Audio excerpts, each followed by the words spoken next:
Check, check. Yep. All right. Let's go.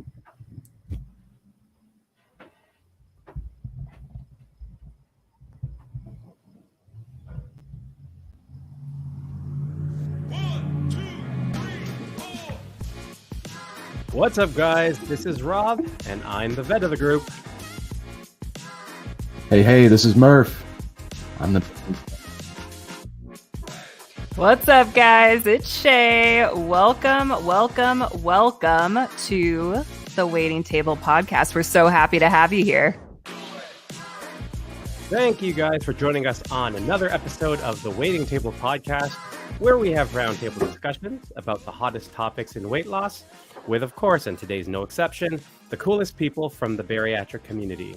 I'm Rob, this is Murph, we got Shay, and we got you guys, so grab a chair, wind down from your busy day, and take a seat at the table. Shay, let's get some countdown action going, some 3, 2, 1, if you will. So in 3 words, how are you feeling about tonight's episode? So I'm going to switch it up on you guys. You know, I always have to keep you on your feet, right? On your toes. My 3 words are in the kitchen, because I am literally in my kitchen. I'm having some, right? That works. I'm having our flooring done upstairs. And so I'm in the kitchen. That's a new feeling that I have just designated. So I think it counts. Awesome. I'm going to take the 2 spot from you, Murph. Sorry. And I'm going to say triggered, but in a good way. And you'll see why when we hear about our guest. And honored, because damn, it's an honor to have such an amazing member of our community join us at the table. So Murph, you get the final word. What's it going to be? Absolutely. And I'm gonna steal a word from my 6-year-old daughter. I'm gonna say excited. Excited. I am so excited to have our next guest on the show. He really doesn't need an introduction. But for those of you, maybe the 2 of you that have been living off the grid for the past few years, I'd like to introduce you all to the man, the myth, the legend, Dusty, aka Dusty lost 300 pounds. Hi. What's up, Dusty? Hey. This is awesome. Can I just say I am just like blown away. I'm really excited, kind of nervous, to be honest with you. It's this is so cool. The intro and the whole setup and like all of you here. This is awesome. I'm glad you weren't on last week because the intro was a lot rougher. I was pretty proud of us this week, though. Good job, guys. Yeah, we got it. We pulled it together. Thoroughly impressed. It's my fault. Thank you for having me. This is an honor, and I appreciate all of you and connecting this week, especially on Instagram. But excited to be here. Thanks for having me, and can't wait. Well, the pleasure is definitely all ours. And again, for those who have never heard of Dusty before, I know that's crazy. Give us, if you could, just a couple minutes, a little background on Dusty, your journey. How long have you been post-op, wife, kids, things like that? Just real quick, if you don't mind. Yeah, absolutely. My name is Dusty. So I had the gastric bypass back in 2016. As far as how long I've been struggling with weights, I was born 11 pounds. And so Mother's Day is always a special day for my mom because of being an 11-pound baby. But I've struggled with weight my entire life, from the schoolyard to high school, plenty of times along the way of weight being the focal point of who I was. And so been struggling with my weight my entire life. Got to a point where I got up to 534 pounds, and I had a lot of ailing issues where my doctor said just pretty plainly, I wouldn't be surprised if you weren't here in 6 months. And so I had the gastric bypass in July of 2016. I am almost 7 years out from my initial surgery. As far as life is concerned, I am married, been married for over 10 years. We have a little girl named Presley, and we have a second baby on the way, due in March. Part of my weight loss journey is rooted in the fact that my wife and I both couldn't have kids. And it was a struggle for us. My wife struggled with PCOS, and herself had the gastric bypass 2 years after I had mine. And with her weight loss and my weight loss, 7 years into trying, we had our first baby girl in December of 2020, a pandemic baby. And so she had just turned 2 years old, and we were welcoming baby number 2. And I started sharing my journey about 2.5 years into my journey on Instagram. So I've been on there for about, I'd say 4.5 years. To be honest, kind of waited to share my journey because I didn't know if I was going to do it, to be honest. I didn't know if I was going to make it. So I've been sharing for about 4.5 years, and it has been fun. It is. I'll just say that fun's probably not the best word to choose, but I would say it's been a mountaintop and a valley low all mixed into these past 7 years. And so that is me, and I think I covered everything. Gosh, Amazing. congratulations on your Thank you, kiddos. thank I you. relate to that so much because I got my I got the gastric sleeve done in March of last year. So I'm almost to my 1 year mark. And that was a big reason, and mainly the reason why I decided to go for it was because my husband and I had been trying to have kiddos for a long time. So it's cool to hear that as a success. And here you guys are with baby number 2 on the way. That's Baby so number 2. cool. Not ready in any way, but baby Never number are, 2 man. on Never the way. are. One day at a Never time. ready. Never ready. Nope. Just Nope. Ask here Murph. they come. Oh, Yeah, exactly. So, yeah, had I met Shay a couple of years ago, sooner, we would have given her one of our 7. But Hey, it's not too late. I don't have any Yeah, yet. you can- I'll take one. yeah, I'll give you a couple. You can have one of mine, but I get to choose which one. There you go. Depending on the day and how Yeah. they are. I'm going to jump in and ask a question because that was, your story is so amazing. And, definitely Shay had mentioned that she can relate with some of your stories and where you've come from. I think Murph can also relate. And so one of your posts recently was about purpose and your purpose in having the gastric bypass, making these changes for yourself and your lifestyle. You had mentioned doing it for your nephew back then, but now doing it for your child. How has that purpose changed at all? Or, with your ability to reach out to so many people through Instagram and different ventures, has that changed your purpose at all or added to that?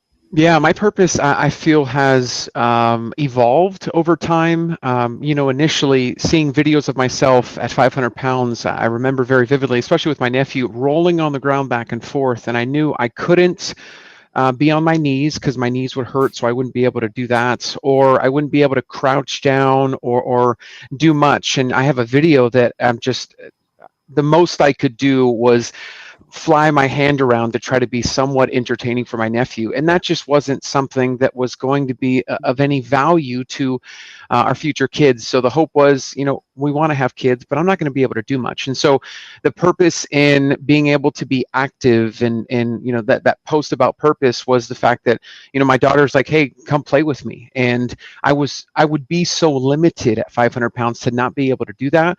And I think rolled into that, especially with sharing on social media, is the purpose of connecting with other individuals that were where I was and that are currently still where I am. I'm very adamant that I haven't overcome, like it's not a singular moment of I've overcome it, but I'm continuing to overcome, and I'm overcoming 30 years of processing obesity and having that self-perception. And so purpose has really molded itself, especially on social media, to be a voice to anyone that potentially may relate with my journey in any way, that may help and spark them in any way. The messages that a lot of you probably see as well is individuals reaching out in this desperate moment of like, I don't like where I am right now, and I need to do something right now, and being able to connect and build a bridge of, you probably won't be able to do anything right now and see results, but you can start something now that can lead to something really, really great. And I think my purpose probably about 2 or 3 years ago got a little bit deeper because I got a pretty uncomfortable message, and it was from a wife reaching out on behalf of her husband, and the husband I actually had been messaging back and forth, just giving tips, tricks, and everything that I can. And she messaged me and just said, I see your messages to my husband, and I appreciate that. He's no longer with us, unfortunately, because of the struggles that he was having with obesity. He's no longer with us. And so that was kind of a pivotal moment of, I remember the message with him, and did I know that this was going to be the message that might potentially help or not help? I didn't know that at all, but the fact that she reached out like that, and I had such a connection to potentially help someone, it almost drove that purpose in a little bit more, that there might be something that I post that may connect with just one person, and it may just be disregarded, and the algorithm on Instagram might ignore everything else. But that potential one person that might see something and relate with where I was is incredibly motivating, because it's dark. It's real. Just full transparency. It's very dark at 500 pounds when you feel like you're drowning and suffocating in your weights, and that there is no immediate solution, that you're going to have to climb this mountain, and it's just overwhelming. So, purpose has come in many forms. My kids now, but also, the individuals that I'm able to connect with in this community. And it's given me a lot of push to continue sharing, even though sometimes I share the same photos and it's the same stuff. Okay, someone out there may see it that has never seen it before. So Yeah. So I'm going to ask one more absolutely. question, because as I said, I'm triggered in a good way to ask all these things. And then I'll shut up, because I know everyone else has a lot of stuff too. And this goes very much with what you had mentioned in regards to your posts, right? Like, you have over 1,600 posts. You have over 88,000 followers on IG. I know for me, and my numbers are not anywhere near that, but I know for me, there is a specific post that I felt I was connecting to people. There was one specific thing that really, when I watch it, I was like, this is the one that people can relate to. And, out of these 1,600 posts, and you had mentioned some of the things that you've posted, is there one that really sticks out to you as the one that had that impact? Because you've had such a big impact on so many people, right? Yeah. There's one, and there's a song that has always kind of just, when I hear it in the gym and it's on my playlist, I'm like, oh, okay, I'm shutting everything else out, and I'm like, my jump rope skipping gets a little bit faster. I get a little bit more passionate. And there's a song by NF, and it's called Remember This. And it's a song that talks about how I'm no longer the old me, and that's I'm going to remember the things of my past, but I'm no longer going to let that trap me in the past, and that I'm going to push forward. So it's a post to where it encapsulates probably 4 or 5 moments in my journey where I was like, I don't know if I'm going to make it to the end of this, but I just got to keep going. And it's a post that kind of ends with the fact that I am just like you. And I felt like that was the most connecting post for me, because I don't ever want to have the facade that I am a detached, distant person that doesn't relate with anybody. I am just like you. You are just like me. Just because I've come a certain way of losing a certain amount of weight doesn't mean that I've arrived at a better position. I've just put myself in a position to where I know a little bit more about this journey. And so me being able to share is saying, hey, I struggled with it. I'm not saying it as, oh, well, I've read about this and I've heard that this can help you. No, this is what I struggled with. This is the darkness that I talk about there. And it's something I continually battle through. And so that post for me, where the song is just kind of in there, and it talks about, I'm just like you, you're just like me. That's probably my favorite post, because it kind of levels everything. Like, hey, you might see the blue check mark, you might see the 1,600 or 88,000 followers. All of that doesn't matter. At the end of the day, it doesn't matter, because I'm just like you, and if I can do it, you can do it. I absolutely believe that. And there's no bridging that only certain. No, you can absolutely do it. It's rooted in the mental side of things, and in really taking care of that mental approach of your journey, rather than just a exercise or a diet program. That deserves it, guys. Oh, He did it. Yes. He earned it. Oh. So Dusty, This is Rob's first heart. This is his a first big heart, deal. Dusty. Oh man! Look, wow. yeah, there you go. You got it. Wow, Cheers I'm to like, that. I'm shocked. Damn, no, I know. Give you I a little context, Dusty. This has kind of become Murph and I. We've been doing this, and Rob, every time he just hasn't been able to. But He man, goes to that the was thumbs pretty. down. Yeah, can't. Yeah, They're not But, trained to do that, and they go this way, unfortunately. I'm old. I'm Wow. an old guy. I can't do that. But no, that earned it. That was awesome. No, I appreciate that. So That's well, so and good. kind To of tag related. on. Oh, You go Can for I- it, Murph. if Go you don't for it. mind, because it's so great, Dusty, that you mentioned that video and that song, because I know exactly which one it was. Because I want to say that was one of the first videos I saw of yours, and I connected with that, and because I actually a long time ago shared a stage with NF, and I know Nate, and I remember hearing this song and you doing the video, and it was just like, oh man, this dude's cool, like NF, like I had that connection because of that song, and then it led me to following you and you more closely, and Awesome. you then turned into a huge inspiration for me. So talking about that one, and I understand the importance of that one. That's why I started my Instagram page, was just for the one person that I could try to reach. If anybody hears my story and it helps one person, I'll be satisfied. I'll be over the moon excited. But that song, man, I know exactly what you're talking about. So Yeah. really Well, cool. shout out to Nate. Thanks for connecting, because for me it's a two-way street as far as seeing each one of your journeys. What's really cool is that I've been able to connect this week, especially with all three of you, on your particular journeys, and I didn't know the details on some of the journeys as well as what I looked into this week. And so that's one thing that I've really learned to appreciate is the journey that I'm on. There are so many that are on that journey as well, and I can say something a certain way and someone can say the exact same words, but it mean more coming from somebody else. And so that's where Murph, looking at your journey, Rob and Shay, looking at your journeys, and the fact that we all have a different dynamic.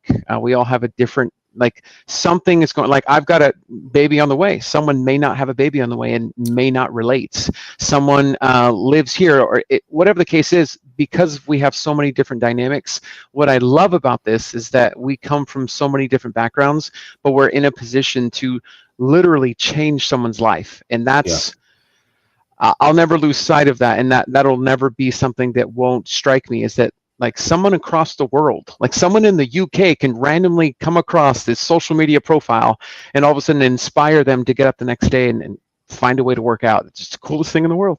Yeah. And there's room and Absolutely. space for all of it. I think that's the biggest myth that I hear from people, is like, oh, well, there's tons of other people that have like a really similar story. Like, I don't know why my sharing my story would matter, but you said it exactly right, Dusty. It's like sometimes certain things resonates with different people depending on who says it or what they're saying, how they're saying it. And one of the questions I was going to ask you, Dusty, because you have been in this creator world this is kind of like the Wild West we're in still, but you were kind of like even before that. And so I'm curious, because I've talked to some other creators this week, even, where they just kind of get to a point where they feel burned out, like all the connections in their lives in regards to social media are just for the purpose of trying to get something out of them. Like, it's always just like them kind of feeling, I think, taken advantage of at times. I'm curious, like, what your experience is with that. And like, you still seem very passionate and excited about what you're doing. How do you maintain that kind of like as you've gotten bigger and as people are probably trying to get more out of you in that sense? Yeah, the balance, I would say, of what I've tried to learn with food, exercise, and my entire approach to the health journey is honestly kind of a parallel to the journey on Instagram and sharing. You kind of notice things now to where certain emails from certain companies or certain messages, I'm very adamant on responding to every message that I get. It sometimes may take a little bit, but I'm pretty good at discerning kind of how the message is going to go. I've had the inappropriate messages. I've had folks send me pictures, like the request box it's blurred. I'm like, there's a risk there, so I'll check out the profile, look at it, and there's honestly some good photos that are sent of before and afters. Hey, you were a great inspiration, but then also the other side of it comes. So there is definitely a balance in regards to how I approach social media, from the scope of what I put out there is trying to motivate, inspire, and try to help. But in that process, I think someone looks at the blue check mark or looks at the amount of followers and says, hey, maybe I can get myself in there to try to promote. And I am all about sharing the beneficial side of this journey. So if what you represent, what you're about, is going to benefit and help somebody, I'm all about that. But if it's just for, say, self-promotion, that's where I'm weary, because I'll have pages, hey, can you give me a shout out? I'm really looking to gain followers. And the page is, mind you, their page, but it's just selfies. It's just like 15 different angles of their front face on like 15 different posts. So it's not that I am like the ultimate that provides value, but there are pages out there that will share a different scope on their journey and how their journey will help. And so I oftentimes will try to connect with those, because again, I could say something a certain way, nobody could relate,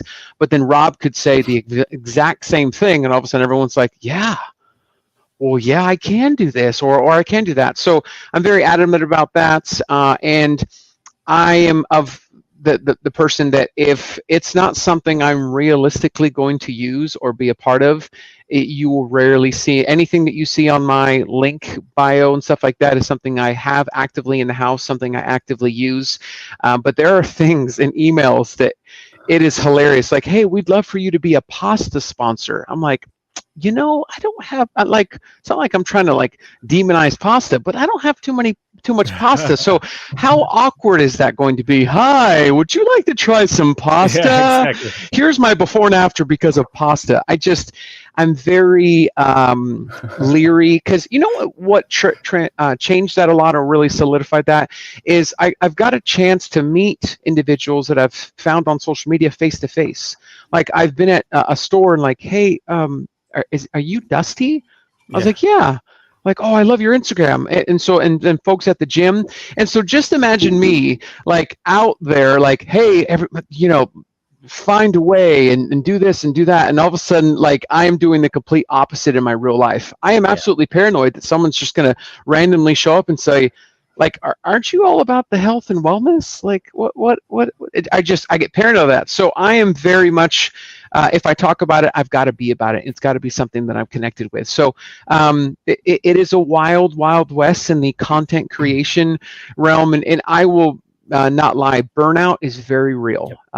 It is very much, it's here and it hasn't left. But I've just got, I take a break for 3 or 4 days, and then someone sends me a message or someone comments something, and it's all of a sudden like, I didn't know this was going to help.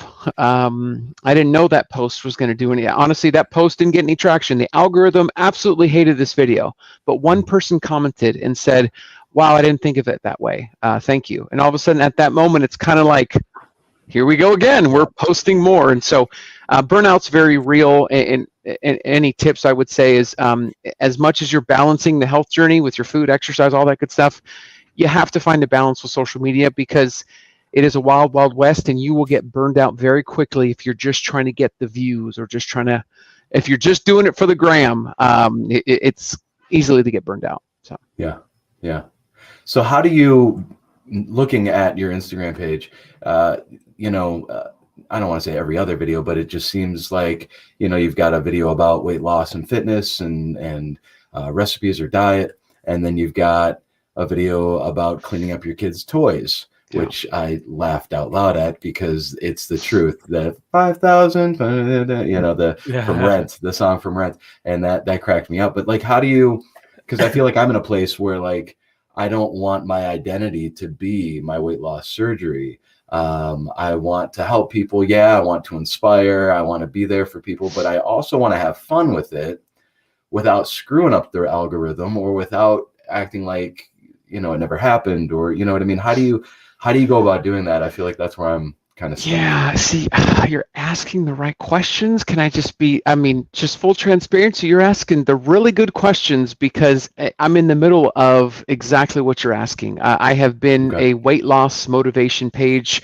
and I share the before and afters, but I get a lot of the messages, we get it, you lost weight. And those became very prominent. And so with sharing my journey, I wanted to find a way to be relatable. And I noticed that I was sharing so many before and afters that I was getting a lot of the consistent messages of inspiration, but we get it. Inspiration, but we get it. And so I started posting some more workout videos, and they were useful, but as far as if I were to take the raw numbers, it wasn't seen by that many people. And so for me, it's okay, what's going to have an impact to where folks are going to see it? And so what really kind of set things off and changed things is about 6 to 7 months ago.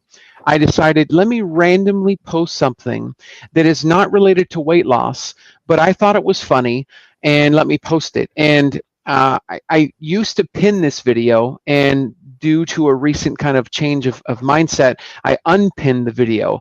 And it was essentially, my wife has told me all week that she has plans with her sister. She's told me 6 or 7 times. It is now the day before the event, and I'm getting ready to ask her, what are we doing tomorrow? Just something like that was very relatable.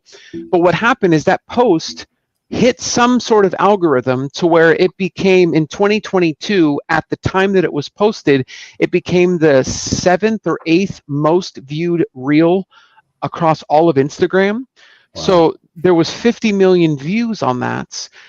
There was 1 million likes, and all of a sudden it's like, I've been posting before and afters, workouts, weight loss inspiration. I post one video having nothing to do with weight loss, and yet that's the most popular video. And so, to be honest, I was a little bothered. I was like, I have been blood, sweat, and tears in trying to help motivate and inspire and put something out there that is relatable, yet Instagram will choose to put the video that has nothing to do with my page on the algorithm to get the views. And I started seeing, like, what's her name? Portia from Real Housewives commented on the video. It started being featured different places. I'm like, what in the world? Like, don't you see my tagline? Dusty lost 300 pounds. This is a weight loss page. Why are you picking up this video? And so for me, to be honest, I was like, well, if that's getting views, then let me intermix some of those items so that someone potentially sees that, comes to my page, and maybe potentially gets inspired. So that is something I'm currently wrestling with. Full transparency, as of even this week, it's something that I wrestle with every single time I post, because my tagline is Dusty lost 300 pounds. Hey, maybe I can change it to just Dusty, and I can do a mixture of everything. But other articles or other references to my page are with this link and tagline, Dusty lost 300 pounds. And so that is very much an identity problem that I'm having. Is there are things that I would like to post that are funny, that get views, but my page is weight loss inspiration and motivation. And I guess the last thing I'll mention on it is I purposely took about a month and said, okay, I'm going to post unrelatable weight loss stuff that's just related to being funny, spouse humor and toddler humor. And then I'm going to post mental health videos, what truly helped me get over the hump. And for some reason, my least viewed videos were the ones on mental health. And that is the foundation of this journey. Like the mental health is where it starts, everything else follows.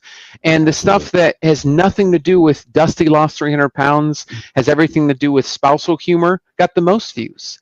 And so that's where I was like, well, what's the point? Like, why take the time to even share if Instagram's not even picking up the purpose of my page? And so I've wrestled with, creating another page just for relatable content. I call it relatable. And I've kind of settled in now, as most recent with that like toddler post, that I'm going to be a majority of a weight loss page and share what I can. And I'll intermix items that are relatable, so that I could potentially pitch, hey, I'm just like you. Yeah. I'm relatable. But that is an active frustration of mine.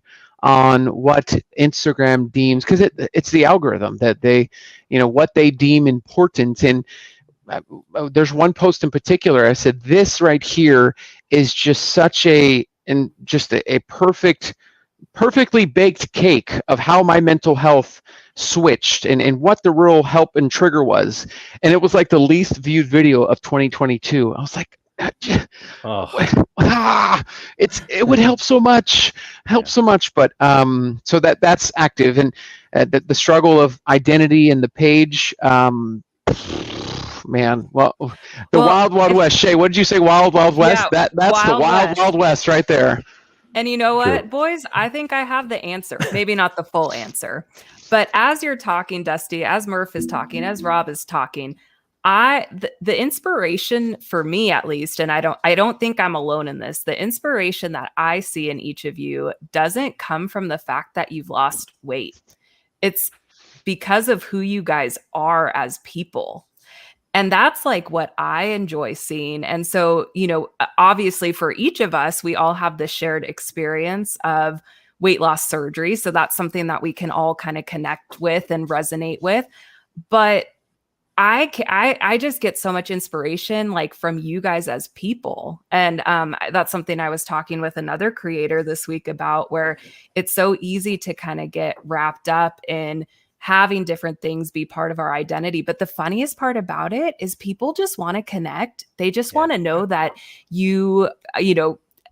like some of my most popular videos are me and my husband going to Costco. Like that's probably the video I spent the least amount of time on editing and doing.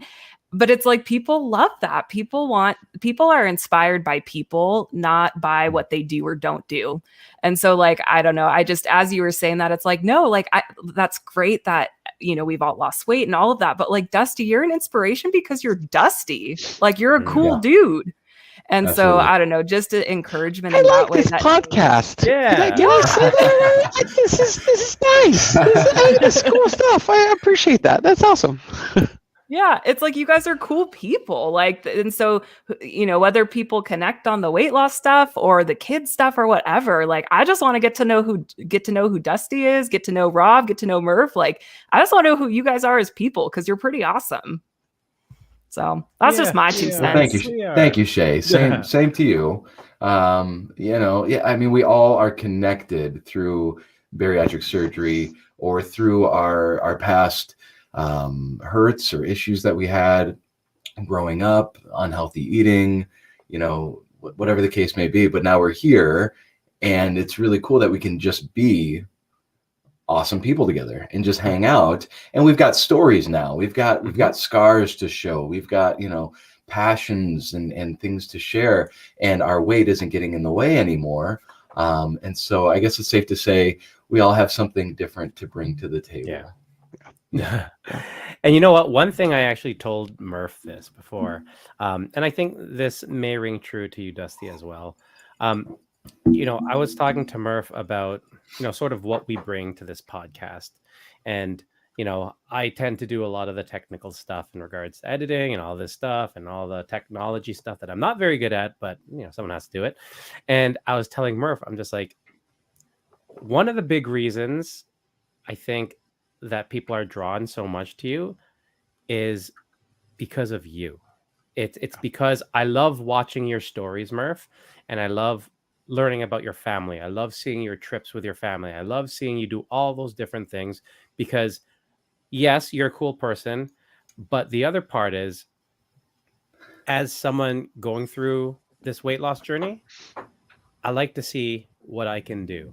I like to see, and this is a mindset thing too. It's, I was big on visualization and manifesting that image, and you're helping with providing that. So, showing a picture of you playing with your kids, helping clean up your kids' toys.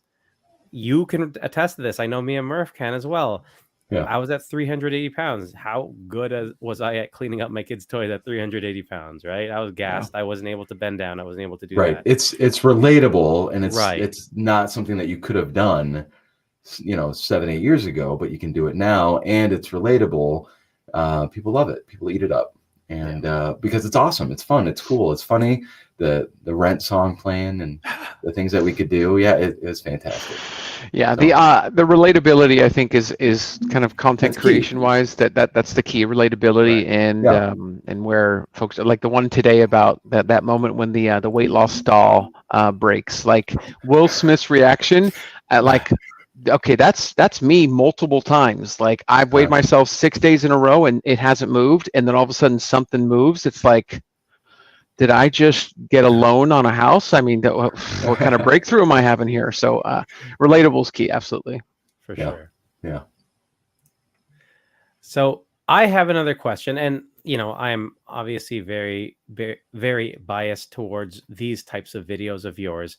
I know you're a certified fitness specialist. I know you certainly emphasize physical activity in your posts, and physical activity has been a huge part of my journey and me moving forward. How has being active played a part in not just your transformation to lose the 300 pounds, but in your life afterwards? Because I feel like it is a very important part for you. Yeah, so exercise was something to where I knew that I had to get into it, and it was something that had to connect itself with my bariatric journey. And when I took the step of taking or having bariatric surgery, I knew, and I remember mentioning to my wife right before the surgery, I said, if I go through with this, I'm going to do this, and I'm this is it, because I remember trying to actually leave. They had just put the gown on me. They had just began to wipe everything down and get me ready for surgery. I said, honey, what if I could just try one more time? And she was like, you've tried and tried again. Do you really think that it's going to work, or you're going to be able to? And I ended up going through with the surgery, and I told her, I said, if I do this, I'm going to do this. And so when I started my exercise portion, I said, I don't want to overwhelm myself, because I've done that before. So I just started walking, and that's all I did for the first 4 to 5 months. That's it. And when I started getting to the gym, I started going for 2 days, and I took 2 days off. And it was like, oh, before I would go 6 days for 3 hours a day. And I remember being at one gym, I was there for 4 hours many times. I had a small part-time job. I made enough money to get a membership there, and I spent like 4 hours there just doing all that I can. And so because I wanted to do it right, I had to take a calculated step with fitness. And what that evolved into is eventually getting into the gym, starting to build different workouts. But for me, the gym came into play right around the time where the rubber met the road in regards to my mental health and the true journey that I'm on. Like, oh, the surgery didn't do anything about my mental health, and how I, as a child, rooted and coped with food during stressful situations. Oh, the surgery doesn't do anything about that. Like, it really is just a tool. And so for me, right around that time where emotions were at its peak, where I am mourning food, like I'm sitting there at 7 p.m. knowing that I can't eat anymore, and I'm mourning. I'm getting emotional. I remember a couple times running into the other room and crying simply because of food and because I couldn't eat anymore. And all of a sudden coming to terms with, like, part of me is dying. Part of me that I've loved and lived in for so long, and that just dopamine release of food, that part of me has to die. And so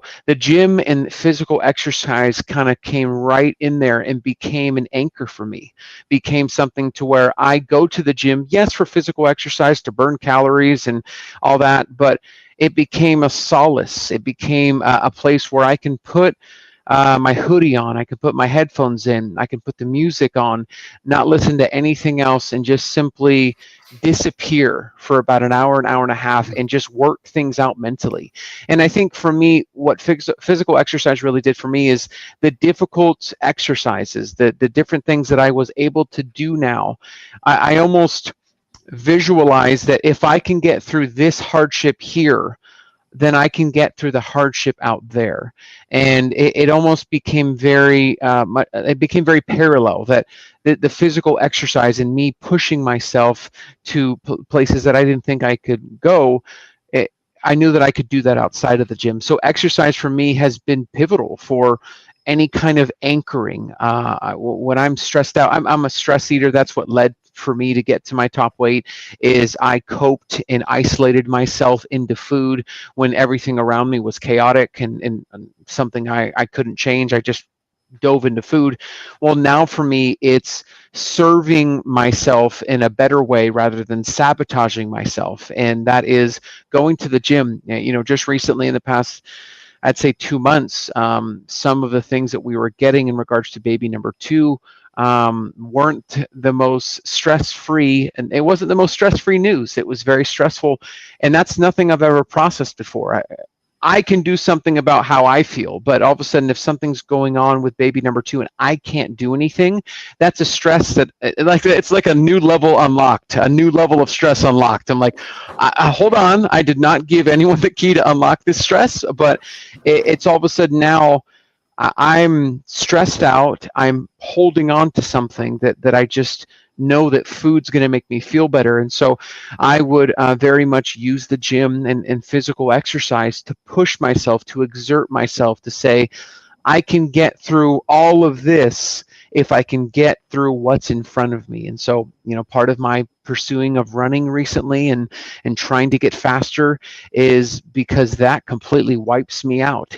Running a half marathon taxes every bone, muscle in my body, but when I'm finished with it, I'm like, I didn't think I could do this, and I did.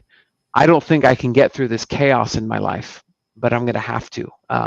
And so that's where physical exercise has really became an anchor for me, a solace. It's if I don't go to the gym, my wife can tell when I don't go to the gym. Did you go to the gym today? No, I woke up late. Okay, I can tell. Oh, okay. Do you need to go work out real quick? Do you need to go for 30 minutes for a run real quick? Because you're Dad need a timeout. Dad needs a timeout.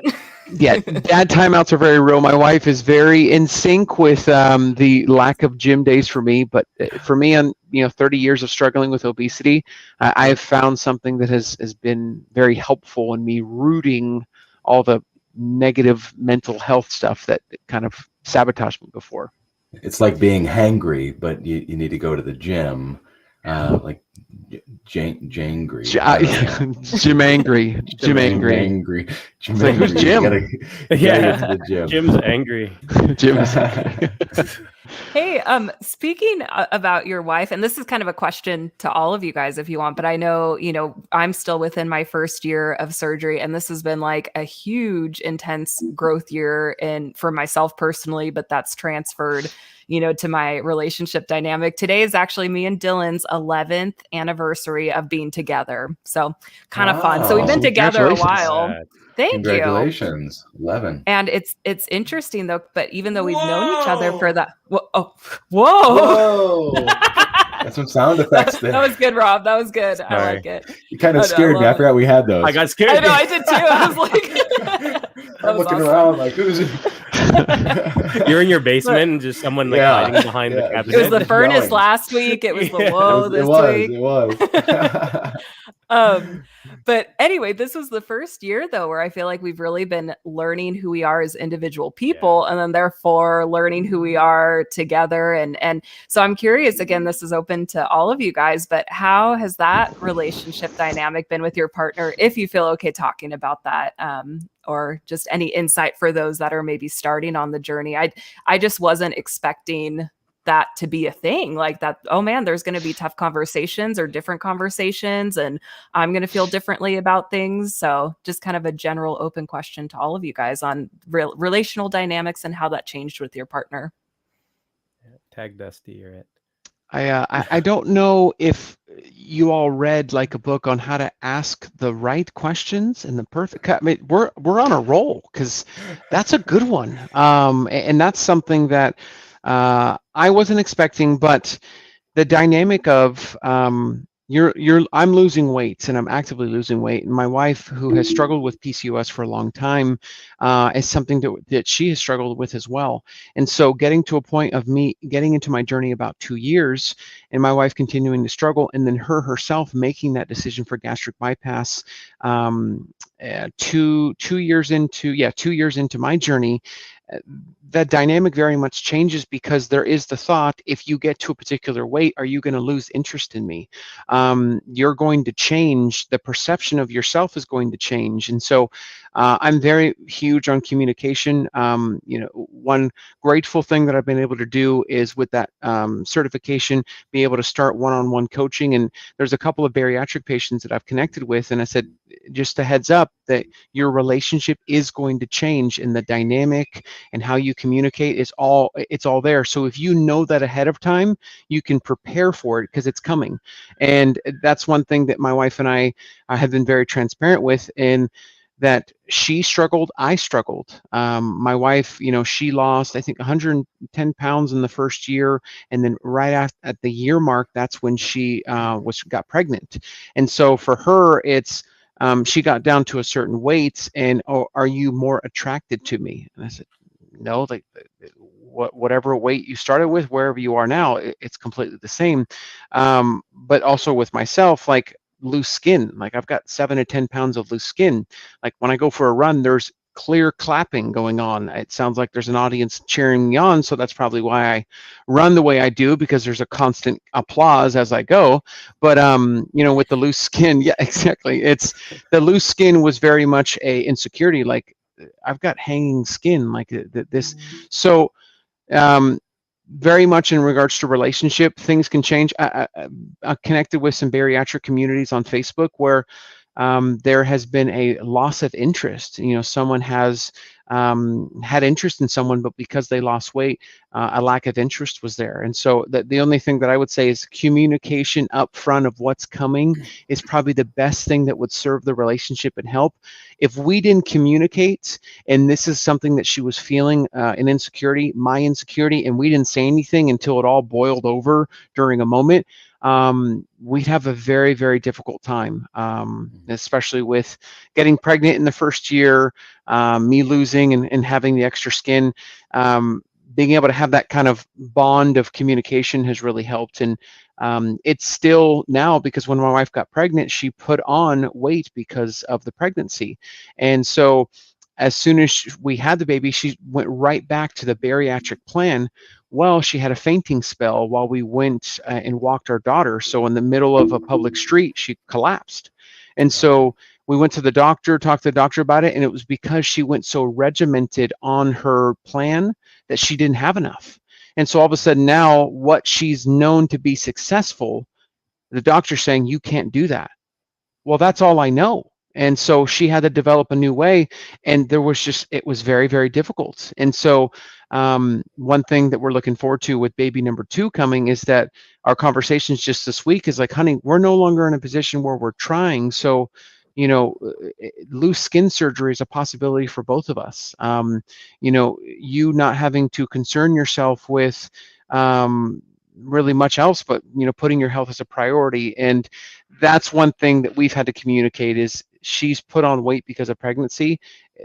Is there something there that makes me unattracted to her for that? And I'm of the mindset that you are a woman that is giving birth to my children. You are the connection to a legacy of our family. Like I respect that and honor that so much. And the stuff that my wife has had to go through, just pregnant moms in general, like a watermelon out, I mean, it's similar in pain to me when I get a cold, but besides that, just kidding. You should be like, Gusty, you should be the you should be the salesperson for like having kids. Like the way you just sold that right now, that was pretty impressive.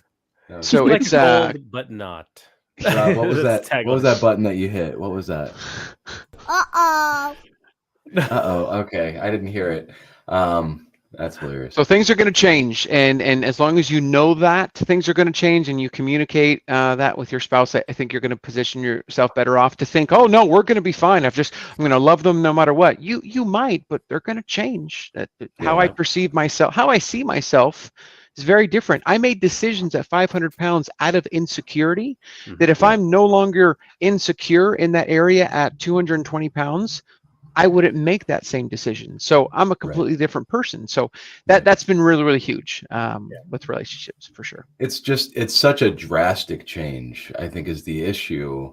And that being one of the examples why, my wife and I have been together for 8 years, and people change. It's inevitable. Everybody changes, and people get to places in their marriage where, they have problems, or they fall in and out of, feelings, or, or whatever the case may be.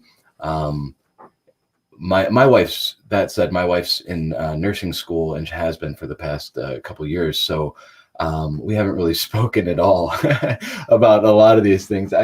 We have, but it's like she's just so busy doing her thing, and I'm over here so busy doing my thing. And we do get together, and it's been good conversations, and it's been positive, and we're still doing good. And once in a while we say to each other, hey, we doing okay? And, we talk, we go out on dates once in a while. But we're so busy all the time. And we've talked about how, I don't know the statistics on it, but marriages, where bariatric surgery is involved, there's a certain statistic that that marriage will end. I don't know how high that of a percentage that is. Also, marriages of people who have been married before and have been divorced, that statistic elevates. And Elise and I have both been married previously. So we had the conversation of, hey, the odds are against us. Oh, and then nursing school ends marriages. There is a statistic on that as well. So we've got 3 strikes against us as far as, statistically, we shouldn't technically be together still, but we are. And we check in once in a while. We go on dates as much as we can. Homeschooling 7 kids and being in nursing school and having bariatric surgery, coming out of COVID, like all these things. But, it can be done. And you have to have that open line of communication. You have to be able to ask some tough questions and really have some serious conversations, and be as transparent as you possibly can, because it can be done. I'm not saying our marriage is perfect. We struggle on the daily, but we're getting through. We're getting by. She's so supportive.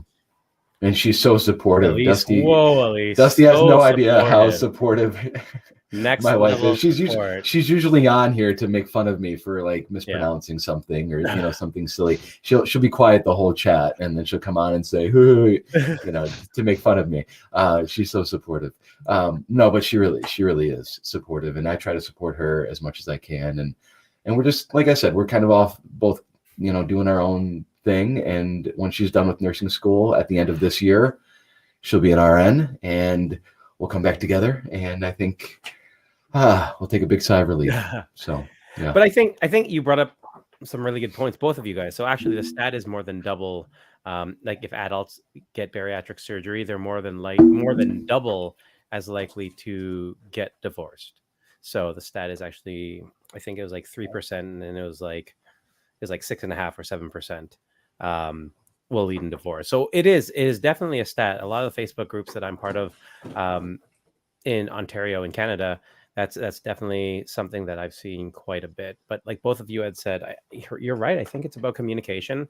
And I think for me, what it was about was, yes, this was a huge journey for me. But most importantly, it was a huge journey for us. So where absolutely did she fit within all of this? Well, she fit everywhere, right?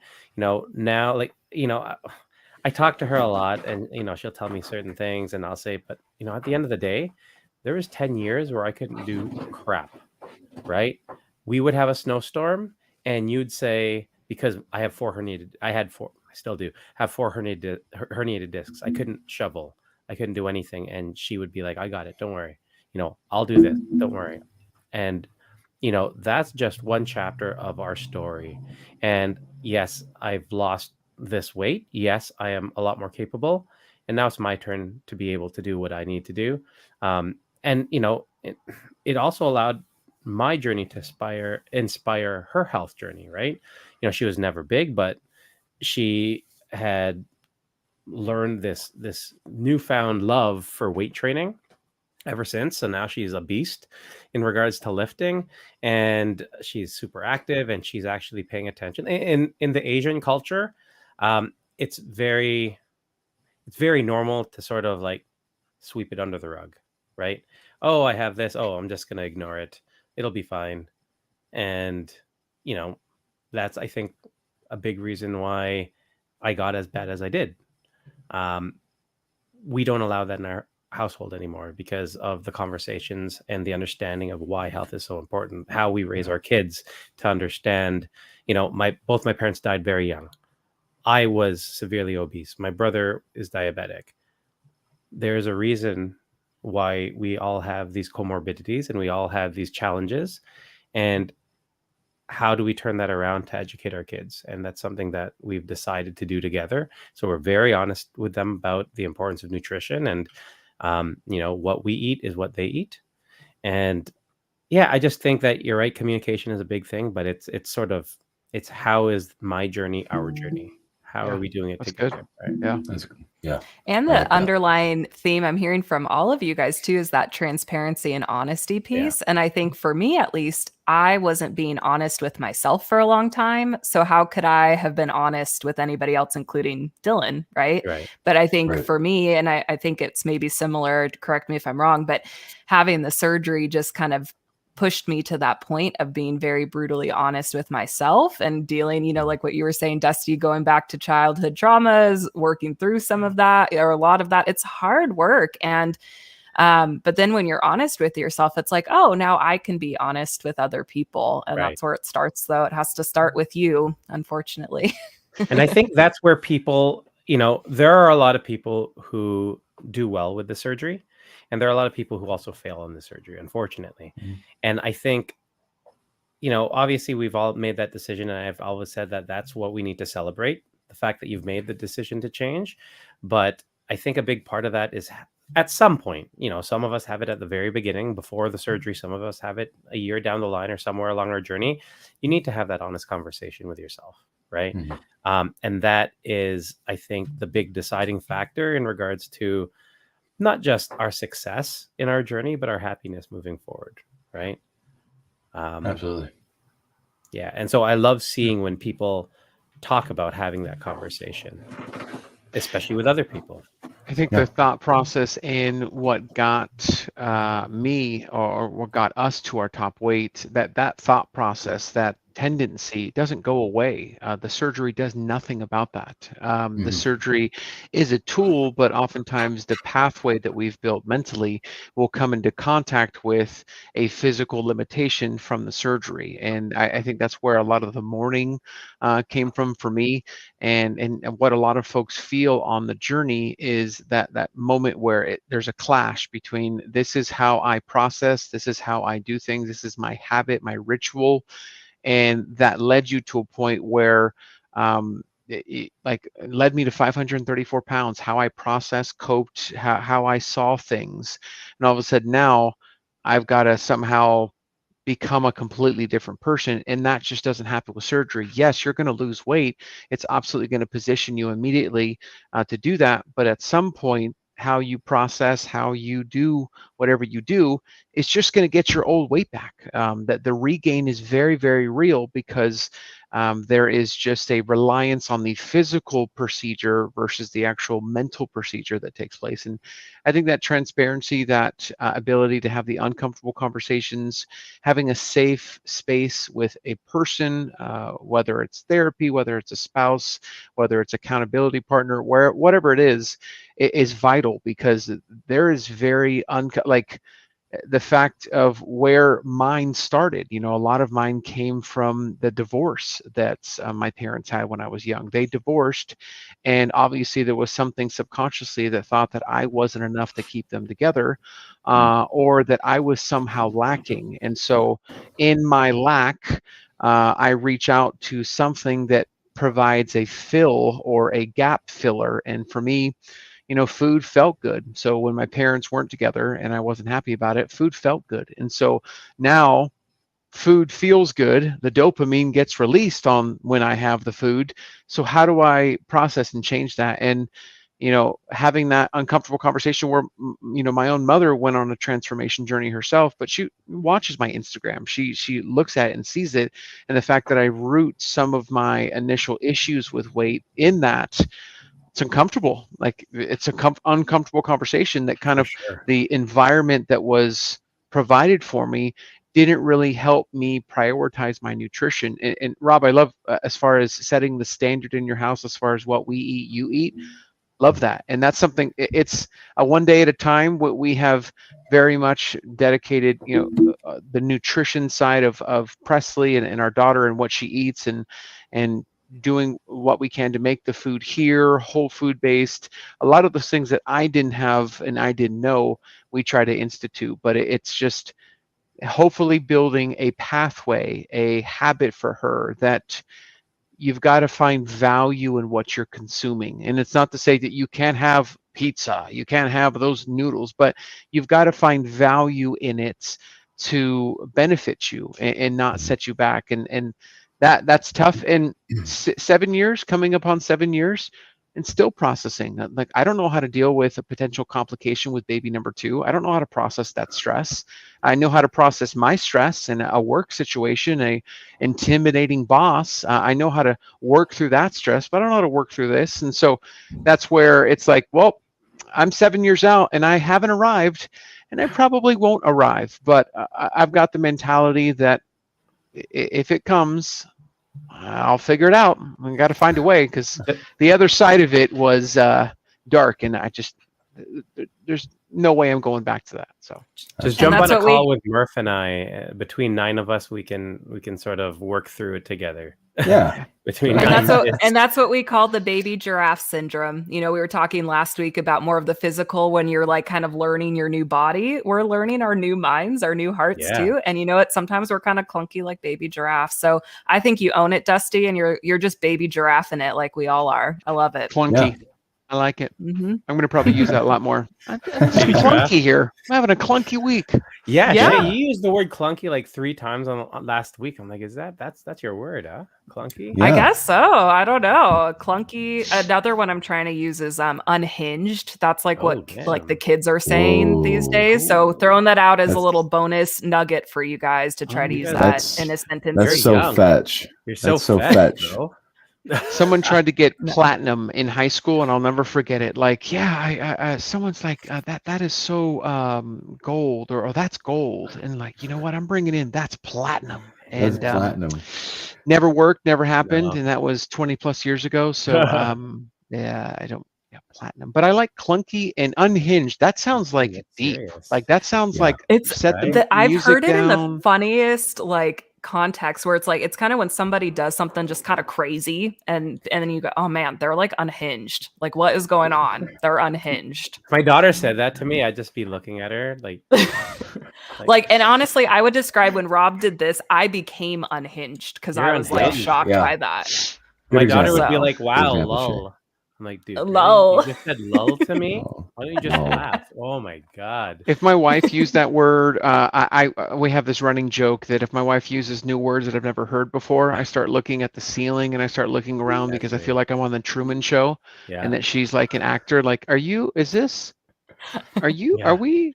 Guys, you're giving her new words that she's not supposed to have. So I can tell it's a new script what you're doing. And so it's always funny. Like that's a running joke that I truly feel that sometimes I'm on the Truman Show, and that there's is there multiple of you, honey?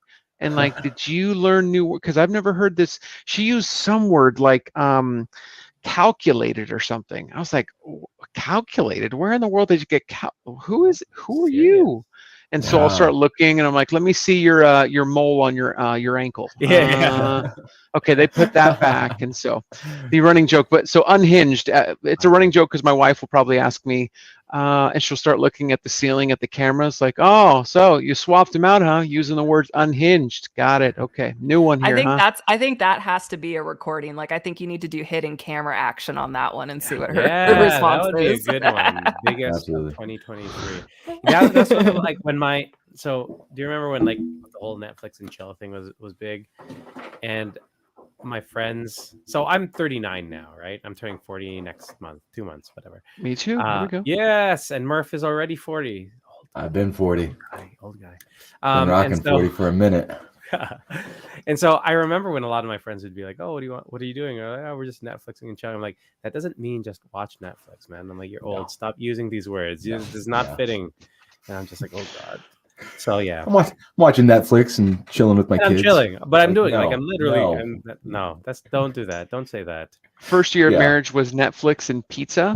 Yeah. Full transparency, my wife and I, first year we got married, it was the ideal night. We'd turn on Netflix. We each have a Little Caesars pizza by ourselves. Yes. We'd share breadsticks and a 2 liter of soda each. Yes. And just easy to go through that. Like that's probably Oh, yeah. 4,000 calories in 30 minutes. But Netflix and pizza was, that's how we What's started your our new- first year. What's your new Netflix snack now? Is it the same thing? Ooh, Just kidding. That's a dangerous question. We had Little Caesars for dinner, by the way. Still Not love it. sponsored, but we're One open. little slice. One little We're slice is all I open. can have. and Listen, that's it. we're let's see, what is the Netflix go-to? I will say lesbian it's bars. oftentimes at night, and so it'll be ice cream. So Halo Top is usually the go-to. Just recently found Nick's ice cream. Shout out to Nick's, sponsorships all around everyone on this Yes. podcast. You want to throw it out there? Just saying, Yes. because it's low calorie, it's really good. But yeah, so it's more or less ice cream now. Oh, I'm all about the anything Jamocha else? almond fudge. Sorry, guys. I'll just Digging the I moose just won't eat tracks. the whole tub. I won't eat Gotta the have the tub. moose I'll eat a little bit, but I feel like we can't go through an episode. At least Murph and I can't go through an episode with a guest without talking about like the food that we miss. Like it Food, often, yeah, food, or getting rid of food. yes, Poop. We talk about poop and all the poop. time. That's been It's a must. It's a staple. It's Yeah. a must in the bariatric podcast circle. You have to. Yeah. I have one question that I've been dying to ask Dusty, and then I don't know, Dusty, if you have time Oh, yeah. for another question. I know we told you like an hour-ish, but I was told 6 hours, and that if anything less, I mean, so I'm here for 6. Sounds Perfect. good. We're good. We're golden. all right. So I've got one more question, and then I wanted to give you an opportunity, Dusty, to share the program and things that you're doing moving forward. What's next for Dusty? My question is very simple, not as hard as Shay's really deep, thought-provoking questions. Dusty, you have been an inspiration, and this is not a word that this is a new word for me. You're so unhinged, bro. I'm unhinged right now. You have no idea. Lol. All right. So no, but inspiration, it's something that I've been hearing that I am to a lot of people lately, and I don't know how to receive it. But when I think of Dusty, when I see your videos, when I watch you, and having you here with us tonight, you really truly are an inspiration to me and this community and Rob and Shay, hands down. So Dusty, who is your inspiration? Where does your inspiration come from? That is good.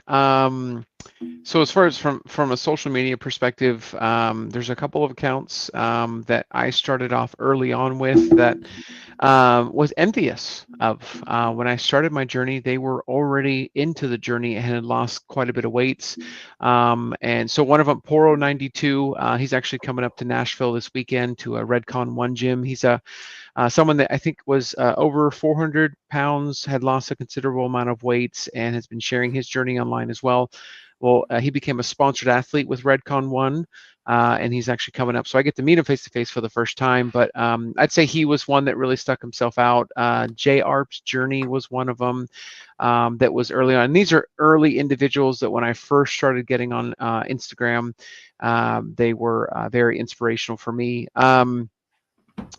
I am inspired in as far as in my surrounding, very much inspired by my wife, because it took a lot for her to set aside her desires. As far as my first year of surgery, I had a separate cabinet, a separate pantry, a separate door in the fridge where it was just foods that I could have versus, the rest of the house. And she really went out of her way to make it easier for me and supportive. And so kind of a real big support was my wife. And I would probably consider her above all else the person that really was one of the keys to success on my journey. Without her, I do not believe whatsoever that I would have been successful, because those moments of understanding that I'm mourning food and that I'm dying to myself a little bit, to have somebody right there to just encourage. Encouragement goes a long way. I've never heard anybody say, man, you encourage me too much. Like, stop encouraging. Like, encouragement goes a long way. And so for her, she always found a way to find the bright side out of the darkness that I was coming out of. And there was a song, and if I say the song, my wife will know what I'm talking about, but there's a song, Hello Darkness, My Old Friend.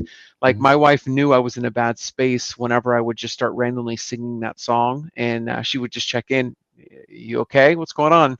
And that's I stopped singing that song probably about 2.5 years ago. So you're talking about 5 years into the journey where I'm, on Instagram and everything's going great. I'm in the middle of a really dark time. And so inspiration, I would say, definitely came from my wife. There's individuals on Instagram and currently individuals that I'm now recently connecting with, like all of you, to where I get inspired in different facets on how you've done what you've done and how you share what you share. And that's kind of me coming along the way of this journey years in now to see how that was presented. That's going to connect with so many people in ways that I never knew how to even create something like that. So definitely going to pivot to my wife for inspiration. That's you need support. Let me just say that you're going to need, yes, you can absolutely do it on your own, but you're going to need somebody. You're going to need support, because support is the key for success. Absolutely. That's awesome. Yeah. That's awesome, man. Do you guys have any other questions for? I'd like to share some of the comments. Yeah. First off, Corinne had said, so amazing, Dusty, so life-changing and insightful. Awesome comments in regards to, when you were talking about some of the information and you sharing your different stories and sort of what people were relating to. Good old Robert Elliott Fuller, Dad. That's my dad. Stay true to humanity and the rewards will come. I like it. He always drops truth bombs like that. He sure does. Stephanie says, happy anniversary, Shay. Aw, Dylan thank you. says, whoa. Do you know Joey Lawrence? Do you know him, Shay? Me? No. Oh my God. Heartthrob of the 90s? Was it the 90s? Early 90s. You need. Oh wait. Oh, Joey Lawrence. Of course I know who he is. Sorry, it's just I was living in our decade, and that's why I got confused. You guys were throwing me back. Yeah, he's cute. Rob. Hit a button. Hit a button that yells at him. Whoa. I'll just make our own sound effects now. Yeah. Well, I'm just curious, Dusty, like, where can we find you? What do you have going on? I know Murph kind of started that question, but yeah, tell us like where we can find you and what you have going on and how we can be a part of it. Yeah, so I'm on Instagram. I'm pretty much just sharing in the way that I try to balance my 9 to 5 with sharing on social media, which just recently, shout out to some of my work folks. I had a face-to-face leadership summit up in Connecticut, and some of them found my Instagram. So if you're hello, how are you? But it's interesting. I'll interact with them being on a Teams meeting, and all of a sudden I'm like, oh, you know what? You see me on Instagram. But I'm pretty much just exclusively on Instagram. I have tried YouTube. I have tried TikTok. I have tried a number of things, and in learning the balance of what can and cannot happen, it's too much for me to go and do a lot of these other channels, and so I strictly kind of stick to Instagram. And a lot of the connection that I have is through Instagram. I have a lot of items that I put out as far as a blog is concerned. So I've got a blog, but it's kind of just open thoughts. But I would say probably one of my passionate things is sharing wherever avenue I can that's as easy as possible. So like a podcast, my podcast is it's like 8 minutes long. Full transparency, and what it is I put my phone on my car vent and I turn on the Anchor, I start my car, and I drive from the gym to my house, and I just talk about whatever in relation to the journey itself. And so that's been so the podcast, and then Instagram is pretty much where you can find me. So awesome. And you are welcome anytime to jump on with us even if you just want to just talk about whatever. This was one of my favorite episodes, and hey, you got me to do this. I can't go again. There's only one per day. Only when it's truly inspiring. Only when it's truly, right? Yeah. Mm-hmm. But no, this has been amazing. And thank you, Dusty, for sharing your amazing journey and all of your experience with us at the table. I would love to be back. This was fantastic. This was fun. And you honestly, perfect timing, because we know that the bedtime was perfectly done as far as I was able to put Presley to bed and do what I needed to do, and then right here into a nice soft landing with the podcast. So if you would have me back in the future, I would love to be back. I think this is awesome, and the community that you've built is very inspiring and is motivating for myself. So looking forward to coming back on whenever you'll have me. Anytime. Can you hit us with one of these, Dusty? That's all. It's. I love it. I like your bear. The thumbs down. With the thumbs down. If we do this, this is my town, or Eugene. This is for Oregon. For those of you watching or for those of you listening on Spotify, we're trying to make hearts with our hands. Yes. Hand hearts. Apple Podcast. Mine's a square. I'm Tunes. sorry. This is yours is like a bear claw. I liked the bear claw. I like the bear claw. I like that. Yeah, that's cool. That's good. No, I'll do the Batman from here on out. So. There you go. I love it. That's a good one. Next time you're on, that's going to be our next one. We'll that. Yeah, that'd be good stuff. It was a pleasure meeting with you, man. Gosh, that was a fantastic episode. We absolutely love having you, and you are most definitely welcome back. Awesome. For an episode 2, 3, 4, 5, and anytime you want. Awesome. You are definitely family. Thanks for pulling up a chair at the table with us. Of course. Thank you for having me. All right, and that's all the time that we've got for tonight, guys. Thanks so much for all of you guys for joining us at the Waiting Table Podcast, where we're serving the weight loss community 1 pound at a time. Thanks, everybody. Have a good night. Bye. See ya. This is the dance-off. Ooh, look at that one. Dusty's got snap. it. There you go. This guy Bow used to do gang. some work.